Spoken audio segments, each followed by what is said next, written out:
Christmas morning. The coffee was still steaming when I opened my banking app. 000.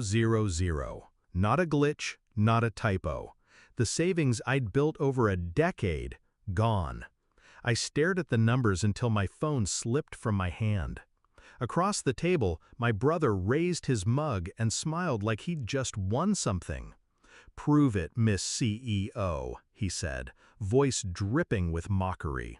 I didn't answer. I just looked at him, memorizing every detail of that smirk, because I knew one thing in that moment. I was going to bury him. Backstory set up. Michael was 2 years younger than me. Our parents used to say we were inseparable. When I launched my first company, he was the first person I hired. We shared ideas over late-night takeout, celebrated every milestone, survived every setback together. I thought loyalty was in our blood. I thought family meant safety. But somewhere along the line, he stopped being my brother and started being my competition.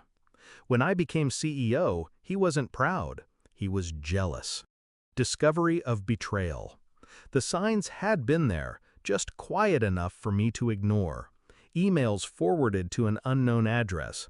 My laptop moved from its usual spot when I came home late. Once, my password didn't work.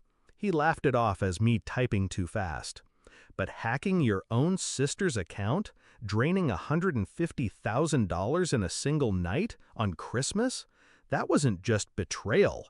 That was war. Shift in mindset. Strategic planning begins.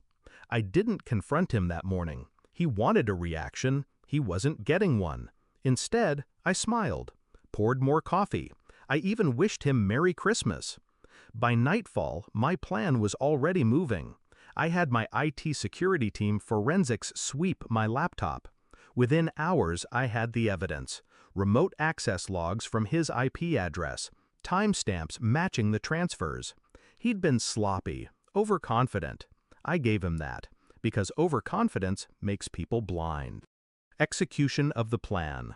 Step 1, freeze his accounts. All of them. Not just the ones tied to the stolen funds, but every bank, every trading platform, every payment processor. Step 2, file a confidential theft and cybercrime report. He wouldn't know until the authorities were ready to knock. Step 3, quietly buy out his stake in a joint investment we'd made years ago, one that was about to triple in value.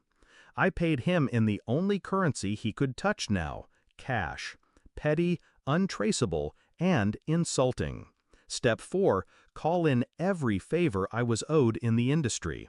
By the end of the week, Michael's name was flagged as high risk in every hiring network that mattered.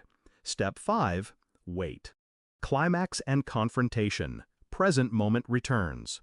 The waiting ended on the day he least expected it. A meeting he thought was private. A deal he thought would save him. I'd booked the conference room myself. He walked in wearing that same arrogant grin from Christmas morning until he saw me sitting at the head of the table. "What is this?" he asked, but his voice cracked. I slid the folder across the table. Inside, screenshots of every transfer, every login attempt, every file he'd accessed without permission. Cybercrime, I said softly. Wire fraud. Identity theft. The police call it a slam dunk.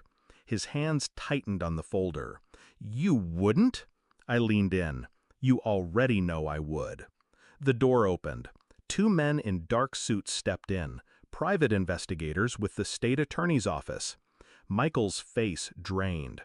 That's when I saw it. The exact moment he realized the game was over.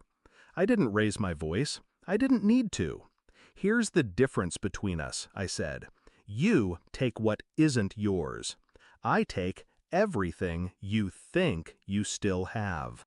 Resolution and emotional release. By the time they let him out, his accounts were frozen, his assets seized, and his name blacklisted from the industry for good. He'd never work in tech again, never touch a boardroom. And the $150,000? Returned to me with interest from the liquidation of his assets. Some people call what I did ruthless.